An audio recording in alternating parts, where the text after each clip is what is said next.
Hello everybody, welcome to Fruitful Trees. Yes, Fruitful Trees. And I love growing fruit, and when I look all over the country, all over the world about the best place to grow fruit, at least in the United States, you got California, you got Florida, and you got Hawaii. Now you could also say Puerto Rico.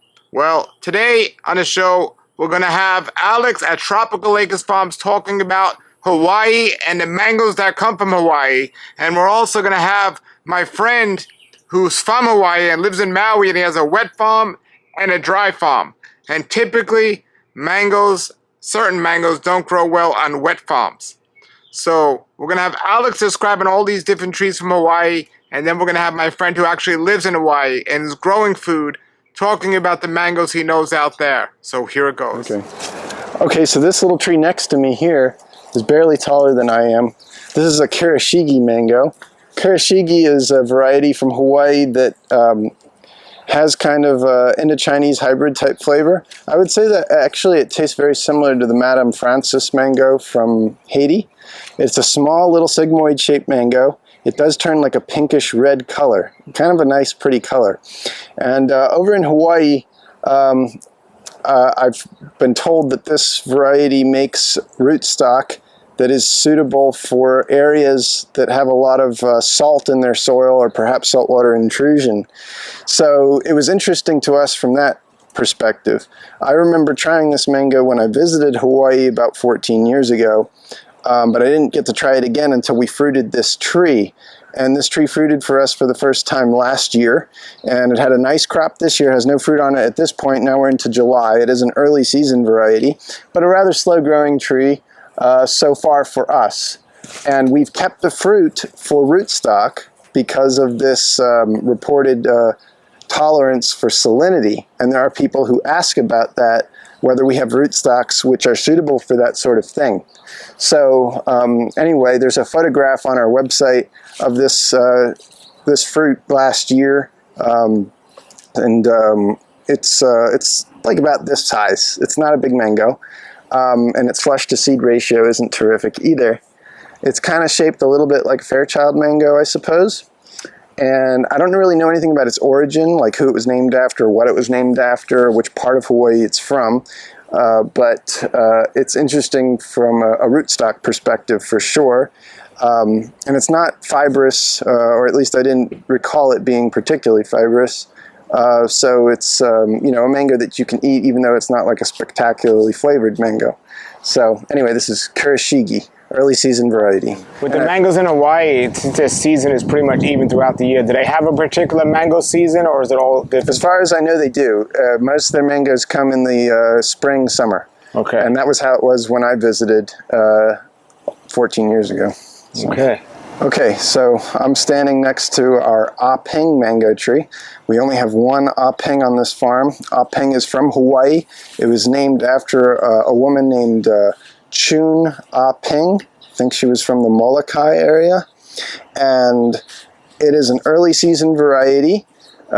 Could be descended from Hayden just based on physiological characteristics. Normally, when it gets some sun exposure, this mango turns a brilliant bright red. Beautiful color, absolutely one of the most beautiful mangoes we grow.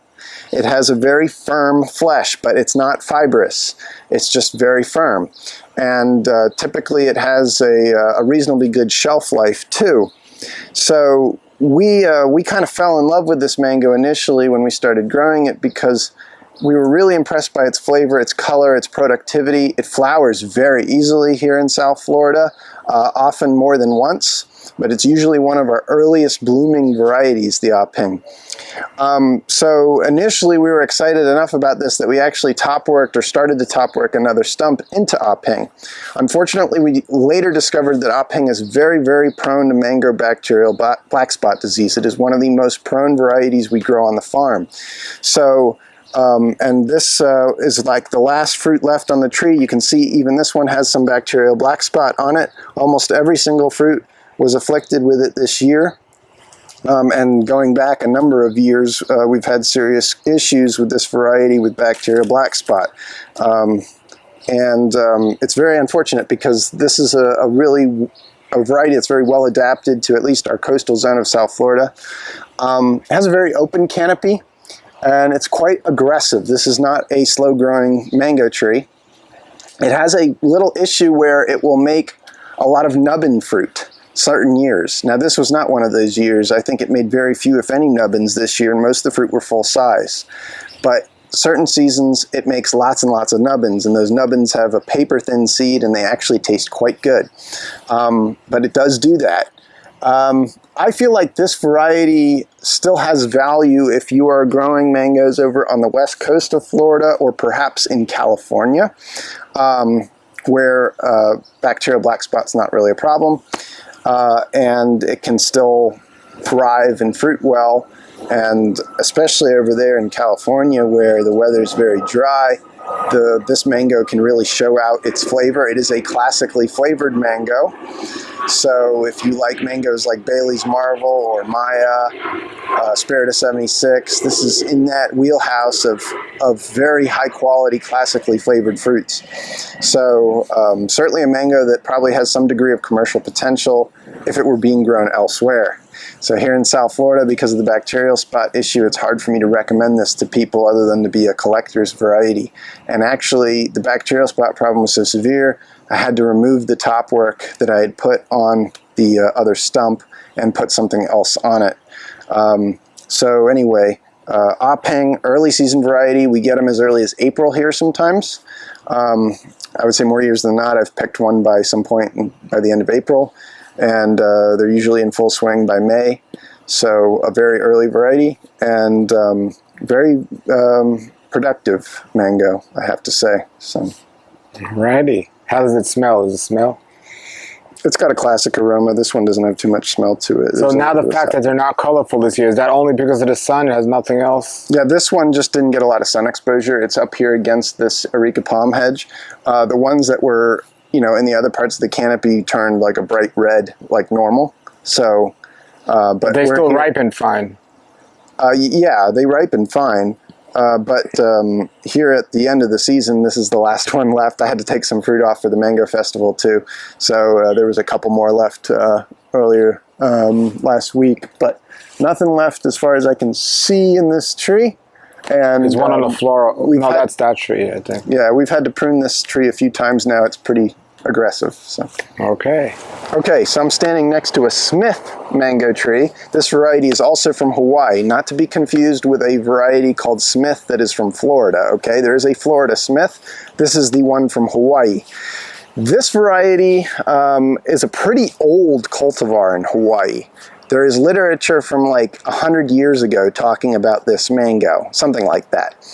And it's not clear to me whether there is multiple Smiths in Hawaii, because there's a Smith Wooten, as it's called, or was called. And I'm not sure if this is Smith Wooten or just Smith. Somebody can dig into the old archives and read about that again, or maybe someday I will. Anyway, we got this mango, I'm trying to recall. I think we got this mango from Frankie Sakia's nursery quite a while back. And we planted it in the ground after we replaced a tree that used to be here. So this wasn't planted quite in 2014. It was planted probably 3 or 4 years after.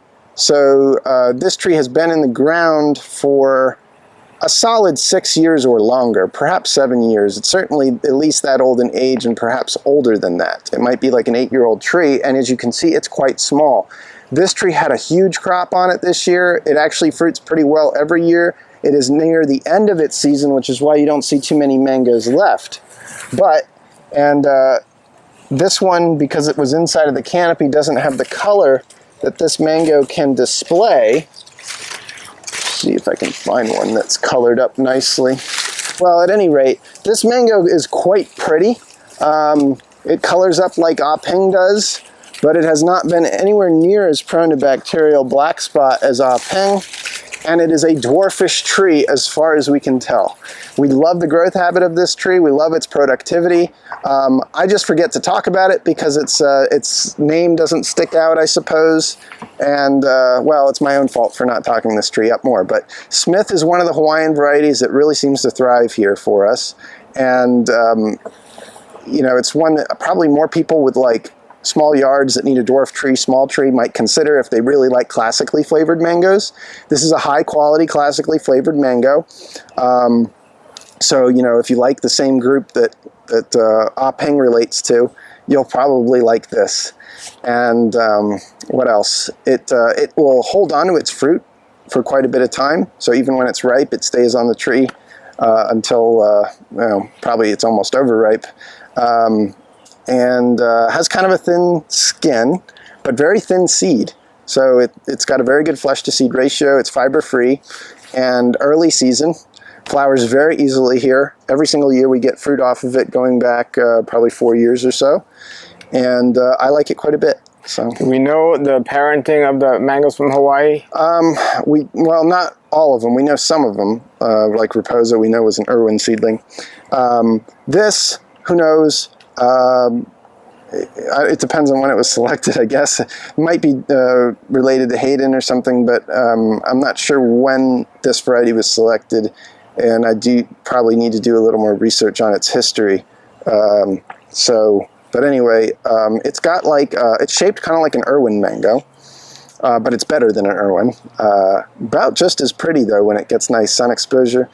So that gives you an idea of what it looks like. It's kind of an oval-shaped fruit, and usually medium size, sometimes small. So this mango hanging from the tree is about typical size for this variety. So usually it's just under a pound, I'd say. And it still has a few fruit left here in July, but it's mostly a May-June mango for us here in West Palm Beach. Nice. So I'm standing next to one of our white Piri trees. We have 3 white Piris here on the farm. And I have one in my own backyard too. So 4 trees that we harvest from. That tells you something about how we feel about this tree, because we didn't feel one was enough of them. So this variety is from Hawaii, and it is one of the oldest varieties from Hawaii. It might have been selected at the end of the 19th century, I think. And its name kind of tells you, gives an indication of what its parentage was. So this was almost certainly a seedling, or at least one of its parents was the Piri, or Piri, as it's called, which we know here in Florida as Bombay mango, and in India also known as raspberry, amongst other names. So that was one of the varieties brought from India to Hawaii in the 19th century. And people planted seeds of it, and this was almost certainly one of the results of that. And it is similar in some respects to the Piri, but not identical. So here's a mature one. They can get a little better color than this. They can get a little bit of pastel red, but they don't turn quite the bright color that the Piri does. They have a similar, or actually I'll say a different aroma. They smell more like the ice cream mango or the Imam Passan, and they probably taste a little bit more closer to that as well. Even though I'd group them in the West Indian flavor group, so in the group that Bombay belongs to, and mangoes like East Indian and so forth. So one of the main differences between this mango and the Piri, or the Bombay, is that it's much less vigorous. So this tree is so much more manageable, and it flowers so much easier here in Florida than the Bombay does. We get, you know, our white Piri trees flower pretty much every year. We get fruit off of them every single year, and they fruit pretty well here. So like the other Hawaiian mangoes, they seem to like our climate here in Florida and perform pretty well. The other thing I like about this mango is it's really resistant to bacterial black spot. We pretty much never have bacterial spot problems with this variety. And we don't really get much post-harvest anthracnose. Well, we get some post-harvest anthracnose, I guess, on this variety. But the anthracnose hasn't hurt us too bad on this mango over here. Now, if you took this mango out west, that could be a different story, unfortunately. The biggest disease problem that white Piri has is powdery mildew. It is one of the most susceptible varieties to powdery mildew. We're able to keep it off of it, of course, with applications of sulfur. Works pretty well, and we end up with good crops. But if you didn't spray this tree in Florida, you could get powdery mildew wiping out your crop certain years. So anyway, this has such a rich, delicious flavor. It's one of our most popular varieties amongst those that appreciate Indian flavored mangoes. And I'm happy that we're growing the ones that we are. And I think it's a mango that, depending on your locale in Florida, you might consider growing, especially as a collector's mango. You know, it wouldn't be like one of the first ones I would leap to recommend just because of its powdery mildew issue. But if you're the type of enthusiast that is willing to control powdery mildew, this variety is just so delicious. I like it a lot, and I don't know which part of Hawaii it was speculated to be from originally, which island, but it is a mid-season variety here. Okay, it's not an early season mango, and right now they're very much in the peak of their season here in the early part of July, and so we're going to get to enjoy these at least into August. So I'm excited that we have a nice crop of white Piri this year. Excellent. Yeah, this is a wonderful, one of my favorite. This is great. I haven't met anyone that's tasted that didn't like it. Yeah, I mean, there's people, some Americans don't care for the Indian flavor. They don't like the resins and the spice. But anybody that likes that flavor usually loves this mango. So, and I love the aroma it gives off too. Yeah. So great mango. Yeah, and this is about typical size. They don't get very large unless the tree has like a small crop, which usually isn't the case. This is about as big as they can get right here in my hand. This guy's ready too. So are these ones you pick ripe or unripe? You can let them tree ripen. They tree ripen really well. You do not have to pick them green. They do ripen well off the tree, so if you want to pick them green to avoid losses to animals or whatever, you certainly can do that. These are barely bleeding any sap that I just picked.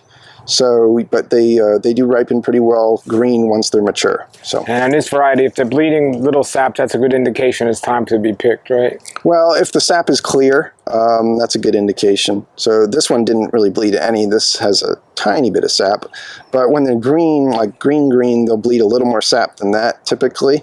But if they're, as long as they're mature, they're filled out. Sometimes they'll display sap crystals or something like that. Then they usually ripen no problem on the counter. So. If the sap is picked white, if white comes out, is it indication it might be too early on this? Well, not necessarily. Usually like a mix of white and clear sap on this is usually okay, and they ripen fine anyway. So not always. Yeah. Okay, this is delicious. Yeah. White Piri. White Piri. I'm standing next to Step.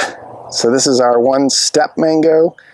This variety is from Hawaii and not very well known, unfortunate, because it's a very delicious mango and I happen to like it quite a bit, and it's fairly popular with customers too.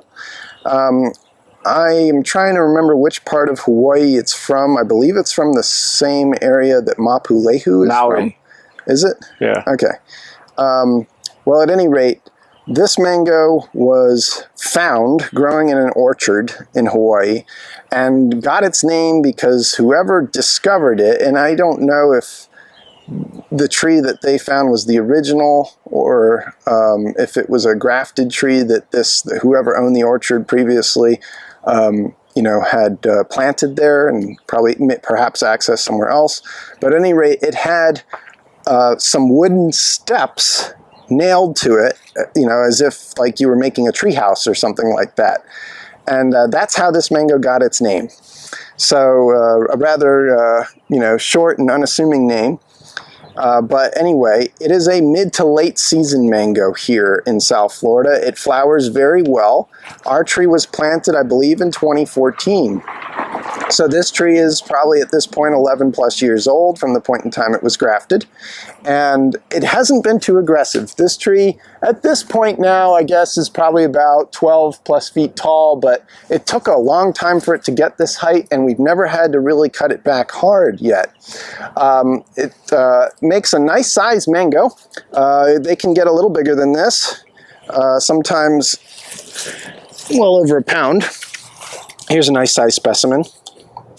And they have this kind of oblong shape. They're shaped similar to the Piri mango, and it's certainly possible that this mango has Piri in its parentage somewhere because of the way that the fruit looks and the flavor being the West Indian sort, and as well as the foliage. But it's not as an aggressive tree as the Piri, and it's a much better tasting mango. So This variety is fiber-free, has kind of a orangish colored flesh, and it has kind of a spicy Indian type flavor, but it's not overpowering. It is not as strongly flavored as something like a Sunrise or a Bombay or a Jakarta. It's a little milder than that, but I still wouldn't call it a mild mango. And it fruits quite well here. The big drawback with this variety is the fruit get anthracnose spotting on them. You can see it on this one, but it happens while they're on the tree, and they can get this big anthracnose spot on the top like this. Now, this is really just a cosmetic issue, okay? The fruit is still perfectly fine to eat. It just makes it look a little ugly. However, if you're somebody that's selling mangoes, then this could be a problem, especially if you're doing it on a very large scale. For us, selling them locally, a little bit of spotting is not that big of a deal. And certainly for a backyard grower, it really doesn't really matter at all, unless you really care about how your fruit look cosmetically speaking. But anyway, this is a variety that I sometimes forget to recommend to people when they ask me for something that's Indian flavored that does well here and isn't too aggressive. So I like this variety quite a bit. And I hope more people will grow the steppe in Florida. It definitely performs pretty well here from our own experience and the experience of other people growing it as well. Sure. And what about, do these ripen on the tree, or you pick them? Yeah, good question. So they should be actively picked, in my opinion, because they don't turn yellow on the tree the way that a lot of mangoes do. They will drop to the ground, and we're certainly guilty of missing them quite a bit. However, they're very good about displaying little beads of sap that is a good cue for you to harvest them. They do ripen well when picked green, of course, and so I would say you will have to get a little used to picking them, but they do ripen fine on the tree. They don't get an off flavor from tree ripening. So if you let them drop to the ground, aside from a bruise or whatever, they should be their internal quality should be fine. We've never had any internal breakdown on these things and that kind of thing. Now, do they all turn yellow, or just some of them turn yellow? Because this one's turning yellow. A little bit even at the have top. a blush of pink, I think, on one of mine. Yeah, they can get pink blush. This on the top here is actually sunburn, so it's not like yellow that's occurring as it's ripening. But here's one on the ground, and you can see it's got a little bit of mine with a shade of pink. just a little shade of pink on the top. Is that sunburn also, or is that just the color? No, that's just the color. It breaks into as well. It's from sun, of course, but it's not burn. So sure. Okay, so that's a steppe mango, everybody. So next one we're going to talk about here is Gouveia. Gouveia is from Hawaii, was named after somebody named Ruth Gouveia, and I've communicated with some of her family members via email before. I think the original tree is still there in Hawaii, and it began to get talked about, I think, in the 1970s or 80s, so it appears in some of the reports about mangoes of Hawaii. And we got this variety from the University of Florida's facility, Trek, down in Homestead, and at first we weren't too sure whether it was the real Gouveia, just because there's not a lot of photographs, for one thing, of Gouveia in Hawaii. There's not a lot of photographs of the Hawaiian mangoes in general, surprisingly very few photographs of them. But at this point, I'm leaning towards it being the real thing. And it is a highly productive variety. What you see on this tree right now is like less than half of the crop it actually made this year, but we've already harvested quite a bit of it. It is more of a mid-season mango, and it's kind of a medium-sized fruit. It is a classic mango flavor, and it's fiber-free and just super productive. We've been so impressed with this tree for several years now, and so it looks like it likes Florida quite a bit. It is moderately prone to bacterial black spot. I need to mention that about this mango. Okay, so it's not bulletproof completely, but it handles powdery mildew pretty well as far as I can tell. Here's a very pretty example of it. It can get more red blush than this, but a nice looking mango for sure. This is a larger example. And we do have part of a top work this is a Topworked tree. We have another partial Topwork with this on it as well. And feedback on this mango has been pretty positive. So, but like, it's just so impressive in terms of its productive capacity that it certainly deserves to be talked about. And we'll learn a little bit more about this with each passing year. So I Topworked this tree only a few years ago. Well, I say only a few years ago. It's been fruiting for, I guess, 2 or 3 years. This might be its 3rd season, I suppose. It's a pretty good mango. But look at these clusters of mangoes that are still hiding inside this thing. And do you pick these ripe or unripe, or it doesn't matter? Actually, this one picks green pretty well. It might be better picked green. So I'm still learning that because, again, I don't have too much time spent harvesting this thing in terms of seasons. So from what I can tell, though, the ones that I've harvested like firm on the tree and ripened off the tree seem to taste a little better. So, but we'll learn a little bit more with each passing season with this guy. Sure, very nice. Even though my friend lives in Hawaii, he tells me a lot of people from Hawaii aren't familiar with many of these varieties, even though they're from Hawaii. Yeah. So do you have customers from Hawaii that specifically ask for these? Yes. So we have customers from Hawaii that have ordered budwood from us for these things. And you're thinking, well, isn't this available in Hawaii? But it's actually a lot of times not. They don't have access to some of these old varieties. And that's unfortunate, but at least now some of them are perhaps being reintroduced to Hawaii in some ways. So it's been great how the Hawaiian mangoes have adapted so well to Florida's climate in terms of their ability to fruit and taste good and everything like that. So it's nice to see that people in Hawaii are catching on to some of the stuff that is native to their state. So, even though Hawaii is an island, is it more closer to the weather in California or Florida, would you say? It's actually closer to Florida, and that's because although sections of the islands can be quite dry, it's not as cold as California, unless you get up in elevation, of course. And the weather in much of the state is more wet, so closer to Florida, and I suppose that's why the Hawaiian mangoes have been as successful as they are here, because their native range and climate is more similar to Florida's. So very nice. So right here is one of 3 St. Maui mangoes we grow here at the farm in West Palm Beach. Paul, you and I did do a video specifically on St. Maui some years ago, which I suppose people can find on your channel. I'll put the link below, yep. Anyway, this variety has the unique distinction of not really being known in Hawaii, despite being from Hawaii. And some of these other varieties we talked about are certainly known in Hawaii, but this one isn't. Very little is known about the history of this mango, other than that it is from Maui, and that it was evaluated by the University of Hawaii at some point when they were evaluating many, many dozens of varieties of mangoes during the middle part of the 20th century. There is a document, I think it's called Mangoes of Hawaii or something like that. I don't remember. But you can find it on the internet, and it was authored by Richard Hamilton. Perhaps there was other authors involved as well.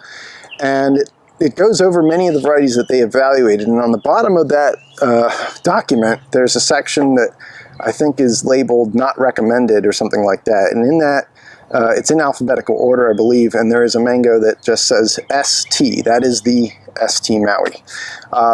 Now, at some point, Richard Hamilton was a horticulturalist for the University of Hawaii. He sent this variety to Florida, I believe, to Richard Campbell. So he must have liked it enough to think that it had some potential in some way or form. Richard Campbell grafted it. It got introduced to the collections in Miami-Dade County. And then it sat there for a couple of decades. I think Lara Farms might have grafted it a little bit, but I'm not sure that anybody else did. Anyway, this mango has one of the most unique flavors of all the mangoes that we grow. It is very hard for us to describe it, but it is a phenomenal tasting fruit. And it really leaves a lasting impression on a lot of the people that try it. Some of the comparisons that are made to it sometimes are guava, like it has a flavor that's reminiscent of guava. Other people say passion fruit. Other people have said all kinds of things. And I classify it in the Indian, West Indian flavor group of mangoes. But it's not that simple, and it is very different from some of the other mangoes that belong to that group. So it has a kind of a lighter colored flesh. It's fiber free and can taste very different near the skin versus the center of the mango, substantially different. Obviously that's true of a lot of mangoes or most mangoes, but in this case you can pick up all kinds of different flavors in different parts of the fruit.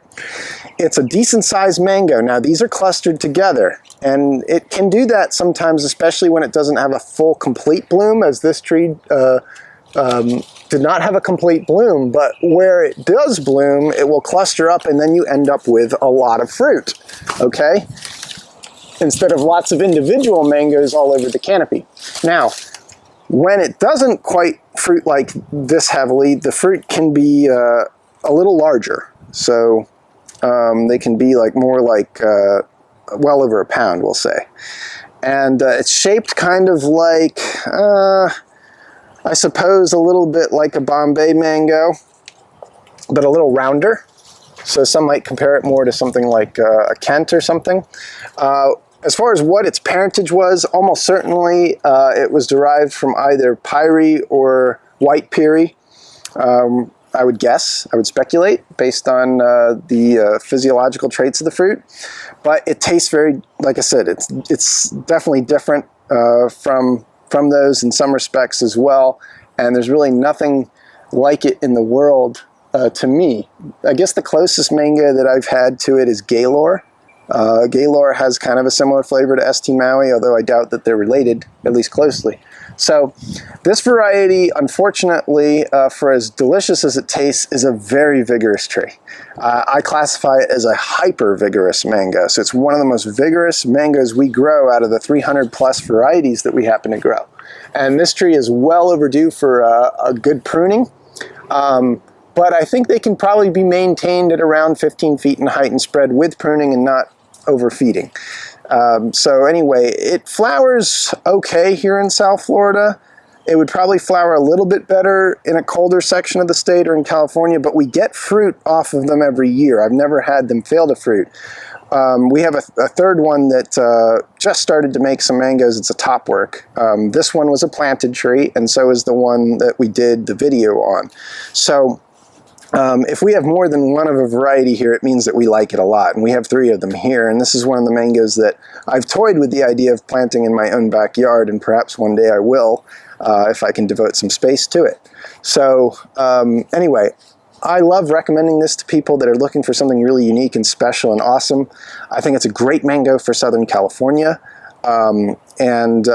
It's probably a good mango for people in South Florida that can tolerate an aggressive tree, or that want a shade tree. Somebody that wants a big tree, this one will get big on you quick, but also still will produce wonderful tasting fruit. Hasn't been too bad with bacterial black spot or anthracnose. It did fruit for me in Loxahatchee, and I had a tree over in Loxahatchee Groves for a number of years, it fruited out there. So I suspect if you're in a humid area, you could try this mango out. It might do okay for you. So a little prone to not bacterial spot, powdery mildew, but controllable, and it seems that it's able to fruit through it. So anyway, it's a mid-season variety. Usually starts for us at some point in the latter part of June and continues on in through July.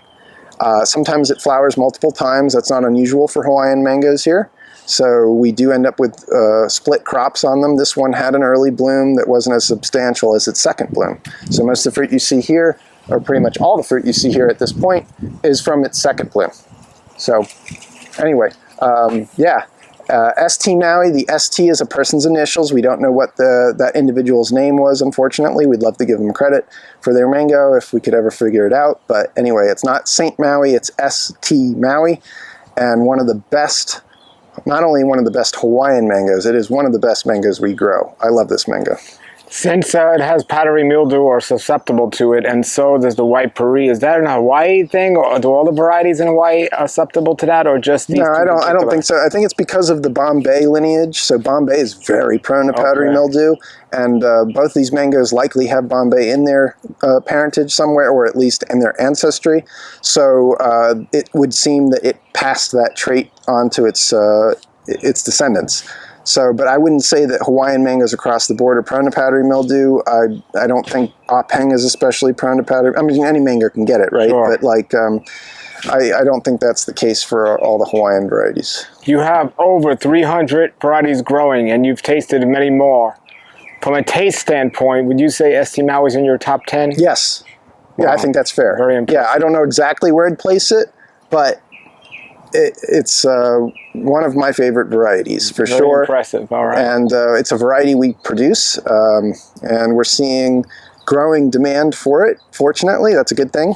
We've been able to give it some degree of notoriety and popularity, and it's certainly deserving of it. Is it in line with the vigorousness of a Valencia Pride? It's every bit as vigorous as a Valencia Pride. A little less upright, I suppose, a little more, I would say a little bit more horizontal growing, but in terms of how quickly it flushes growth and how big it can get, it's right in that area with Valencia Pride.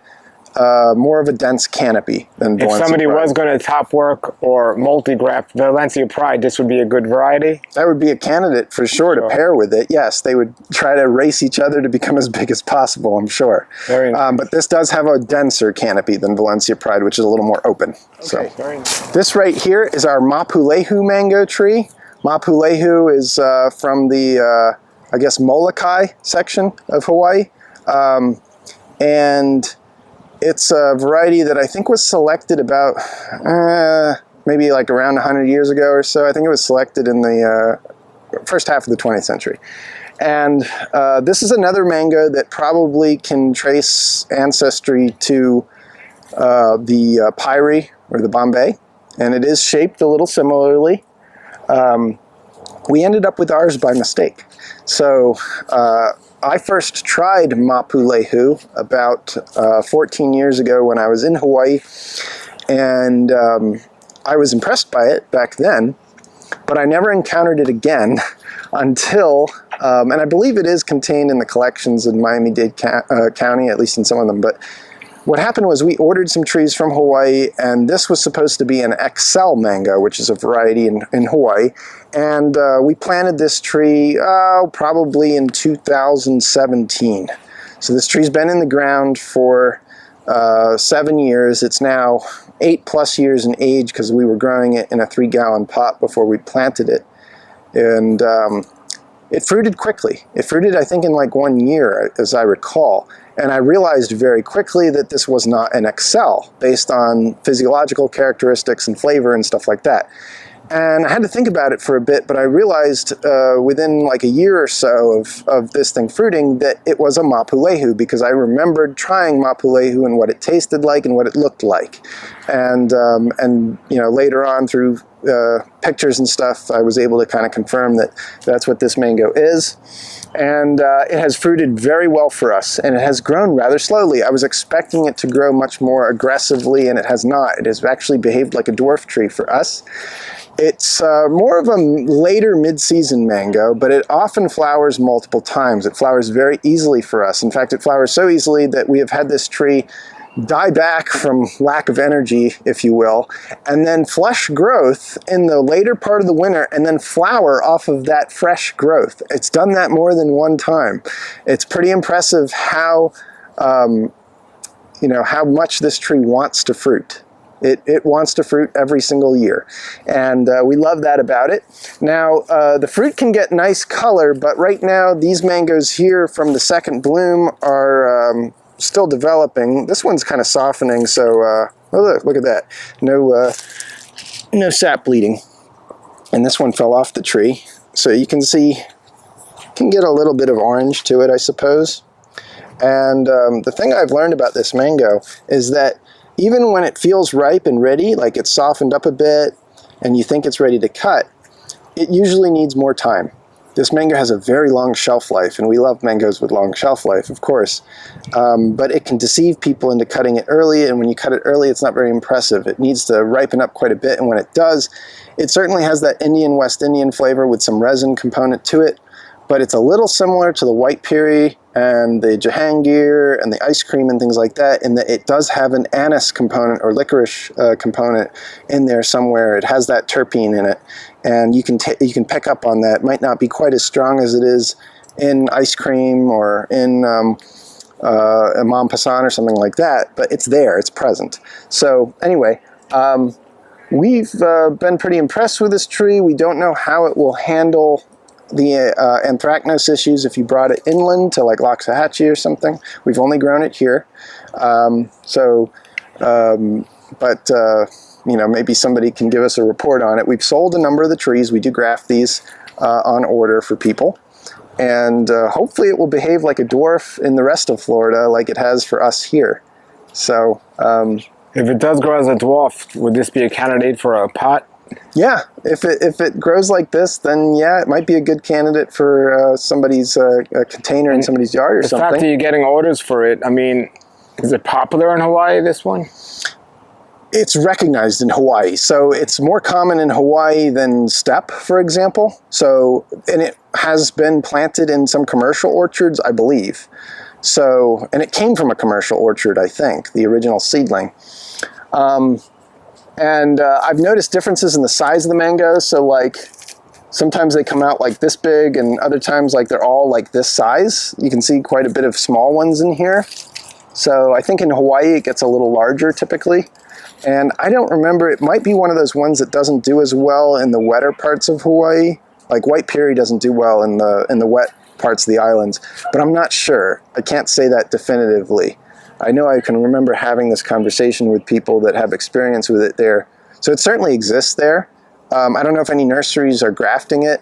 This was, like I said, a mistake. So the nursery that we got it from grafted this variety, I believe. And it was supposed to be an XL, but it turned out to be a Mapulehu instead. Very nice. Mm-hmm. Now the leaves on this. Yeah, they're kind of small and short. Some of them look like they have brown at the ends of the tips. Is that yeah, that's a little bit of potassium deficiency, unfortunately, but it hasn't really stopped the tree from fruiting. So I imagine our fruit would be a little larger if I had given this tree a little more potassium, but I didn't. So we'll live with it, and yeah. Otherwise, well. It fruits for us every year. And tell us the name of that again? Mapulehu. Okay, I'm going to mention a couple of varieties from Hawaii that we previously grew that we actually top-worked. One of them is Rapoza. So Rapoza was an Irwin seedling, I believe, grown on the property of the University of Hawaii. It was named after a horticulturalist named Herbert Rapoza, I believe. And a beautiful mango, very productive, like commercially productive, makes fruit that are kind of shaped like a Kent mango, I suppose. It has been planted commercially in Hawaii and in Florida too, I believe. And unfortunately, we discovered that Rapoza was really prone to mango bacterial black spot, so bad that we were losing all the fruit multiple years in a row and got tired of it, so I top-worked it. I didn't think Rapoza was that special in terms of flavor. To me, it tasted kind of like an Irwin. And it just wasn't justifying the space it was occupying. So I top-worked our Rapoza, but there's still Rapozas grafted in the Florida nursery trade. I did not leave any branches of Rapoza, so it's not one that we can still produce anymore. It's just an interstock for us now. Another variety I top-worked was Fukuda, Fukuda. And that one, I believe, was a kit seedling in Hawaii. And it produces very well, has kind of a scraggly growth habit like a kit, has a classic mango flavor, and it's very productive, but it was also very prone to bacterial spot. So I top-worked that tree into a Pickering, but I left a branch or two of it, of the Fukuda, so we can still graft Fukuda. But I just wasn't happy with the amount of fruit we were losing off of it. It was a pretty good mango, but it was better than the Rapoza. But I top-worked it mainly for the bacterial spot susceptibility. So sometimes we still sell budwood of that variety, and sometimes we still sell trees for people that really want it. So we can still make that one. And I believe those are the ones from Hawaii that I top-worked. and that was it. And I'm sure there's a bunch of private trees on Hawaii. Yes, and there's varieties that we don't grow, but maybe we would consider growing. There's varieties like Golden Glow and XL, which I mentioned a little earlier. And there's other varieties besides that too, so and that are most likely worthy of growing. So perhaps someday we'll trial some of the other Hawaiian cultivars here in Florida, see how they do. I remember trying some of the other ones when I was in Hawaii, like I tried Momi K, I tried Pope, which was a nice looking fruit, and some other ones too. So they've got a good range of cultivars there in Hawaii, and my expectation would be that a lot of them would do fine here, and it would come down to how they handle bacterial spot more than anything else. Excellent. Well, thank you so much for taking the time to show us. Sure, no problem. Hello everybody, welcome. I am here with my friend Stefan, and Stefan is a grower of fruit on Hawaii. And I definitely wanted to talk to him and just get some educational tips from him, because he has 2 farms in Hawaii. One he calls a wet farm and one he calls a dry farm. So how big are your farms and how long have you had them? So our wet farm is on the windward side, very wet, 110, 120 inches a year. We grow mostly durian there. That's been my home for the last 25 years. And then we've recently gotten a dry side farm at high elevation at 1,350 feet. That's 5 acres. We got that over 3 years ago, and I started planting 2 years ago. A lot of these mangoes from Florida. Now the mangoes won't do as well in the wet area? So we have heavy disease pressure in our wet farm area, and I have maybe 17 varieties there, and they're very uncommonly do I get good mangoes. Sure, and how far are the farms from each other? Maybe 20 miles by air. It's about an hour and a half drive. Okay. On a windy little road. And Partly dirt road. okay, so when you're doing this, and you've been doing this for a long time, what varieties in Maui in general grow the best or the most popular? What's the top 3 mangoes in Maui? Oh, so Hawaii is very similar to Florida years ago. It's every mango tree is a Hayden, or a seedling of Hayden, and then there's a small population of white Piri, which is a very nice Indian spicy mango. And then there's one commercial orchard left in Kihei in the South Maui, where it's very dry, of a variety they selected called Golden Glow, a very bland one that is sold in supermarkets and such. But I'm about to change that. And tell us how. What are you doing? Oh, so we're propagating a lot of the more recently selected mangoes from Florida already in the nursery, and then the town of Lahaina that burned is going to be property owners in Lahaina are going to be given mango trees by 3 nonprofits, and so we're going to include a lot of these new varieties from Florida in that distribution. That's amazing. And so if somebody was going to go to Hawaii and buy property and they love growing fruit, would you recommend a dry or a wet place? It depends what you'd like to go. Ideally, I think you should have both. Okay. But if they could only have one and they come to you and they say, hey, I found 2 properties. Right, so if you want to grow mangoes, you need to be dry. If you want to grow durians, you need to be wet. All right, and there you go. So I know of 3 mangoes that are commonly grown in Maui or Hawaii that they've made their way into the States here in Florida. And I know there's others, but the 3 that I know of have become really popular here. One that we spoke about is white Piri. Mm-hmm. And you have that. So white Piri is from Hawaii, but they grow it here. Do they call it Piri or white Piri in Hawaii? We call it white Piri. White Piri. Okay, so that's one. Another one is the step mango, which we spoke about. That's because not a lot of people know about it here, but it is here and becoming more popular. No one in Hawaii knows about it. As a matter of fact, I had one yesterday from Excalibur Fruit Trees. They had one. Yeah, they have a tree. They had a big tree, and I actually saw it. But it's popular in Hawaii? No one knows it. Real, but the people that discovered it know it, and what you were telling me. He doesn't live in Hawaii anymore. Oh, really? So what's up with the tree now? It's still there, though, right? The tree's still there, yeah. Okay, wow. Well, that's a steppe mango. And then the other one, I don't know if you heard, it's called ping. Yeah. Yeah. That actually comes from right near the steppe tree, just a little farther toward town from on the highway. There was a ping store.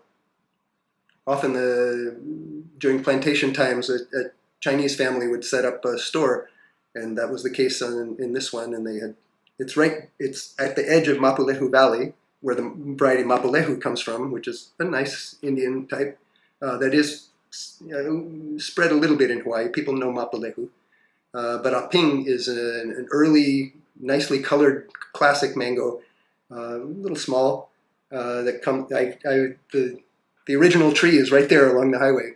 At the old ping store. Amazing. Now there are other ones, but I think those are the three most popular here in South Florida. So the one that I've also promoted in Hawaii is a selection by Dr. Hamilton at University of Hawaii, called Rapoza. Rapoza, yes. So that one is that from Hawaii? I did that. That's from University of Hawaii. Okay. It's named after Mr. Rapoza, who worked at the Paumoho Station on Oahu, and that's a very beautiful mango. The color is incredible.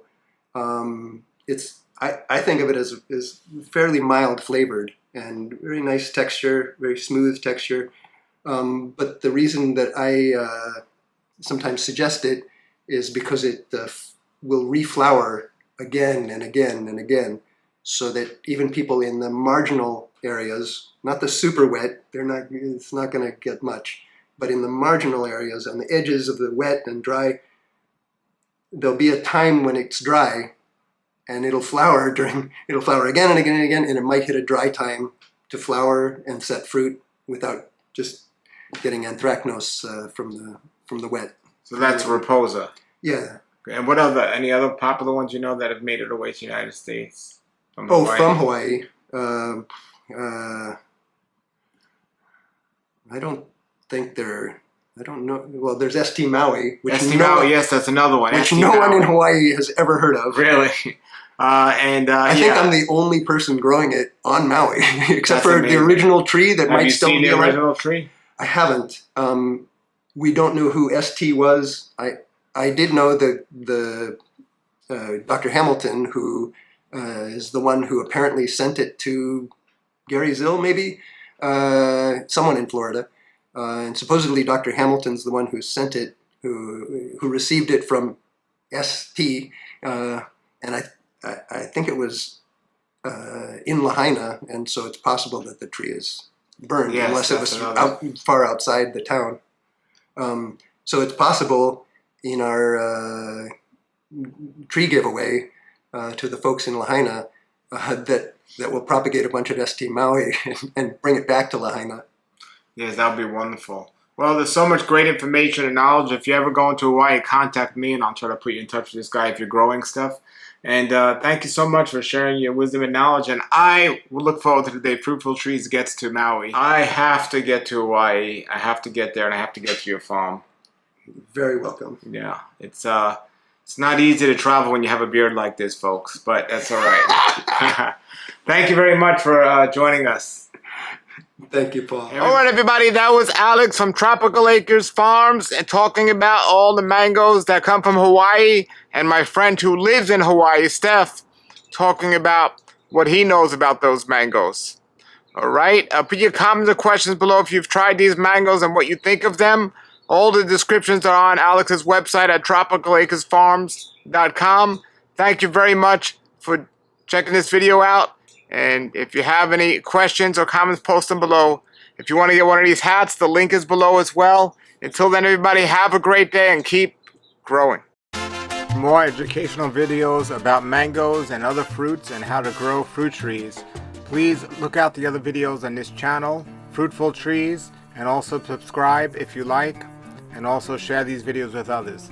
Thank you for watching. Have a great day and keep growing.